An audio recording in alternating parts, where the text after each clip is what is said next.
Hello everyone. This lesson will be for Monday, 4/13. We are going to start this week on surface area of rectangles, prisms, and cylinders. We've done some of those worksheets in class, and so let's go over them again.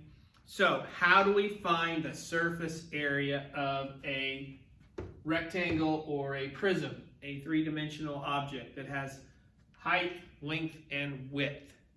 So, if our length here was 9, and the side on the opposite side here is 10, and our height is 3. So this box has a length of 9 on one side, the other side has a length of 10, and it has a height of 3. How would we find the surface area? Well, what we have to do is we have to find the surface area of each area. And to find the surface area of this area that I just hashed in, you would do 9 times 3, length times height. Okay, so 9 times 3. So the surface area of this side, the one side of this box, would be what? 27.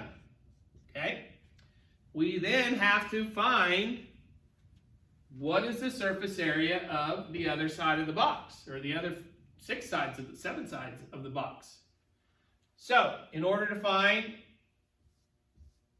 the surface area of this area that I just hashed here, it's the height times the width. Height times width is 3 times 10. Okay, it would be 30.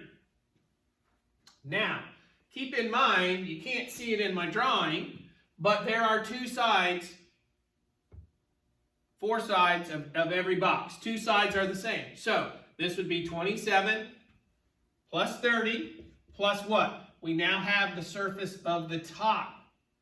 And we know this is 10 and this is 9.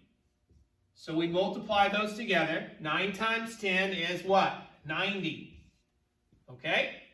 So the surface area of the top of this box is 90. The surface area of this one side of the box is 27. And the surface area of the other side of this box is 30. Now that only gives us 3 sides, correct?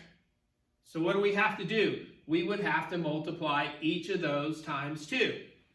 So if we were to add all that up, multiply it times 2, or 2 times 27 plus 2 times 30 plus 2 times 90. We would add all of those up, and that would give us the surface area of that box or prism. Now, in your reference guide, an easy way to think about this is 2 times the length times the width. Length times width. 2 times. There's a top and a bottom. Plus 2 times the length times the height. Your length times your 3 and your height. Okay? Will give you the 2 opposite sides of your prism or triangle. Plus 2 times the height times the width. Okay? The height and the width. And that will give us all of the surface areas, either to add up and multiply by 2, or multiply it times 2 to begin with. So 2 times the length times the height, 2 times 9 is 27, times 2 is 54. So we would say 54 plus 2 times the length times the height. Length times height is 30, times 2 is 60. Okay? And then 2 times height times length, which is 90, which would be 180. We add all that together, we get 240, 294. So the total surface area of this box would be 294. If I've added that correctly in my head. Hopefully you're using your calculators. Use your reference sheets, which will tell you exactly the formula to use, which is 2 times the length times the height plus 2 times the length times the height, or times the width, plus 2 times the length times the height, plus 2 times the height times the width.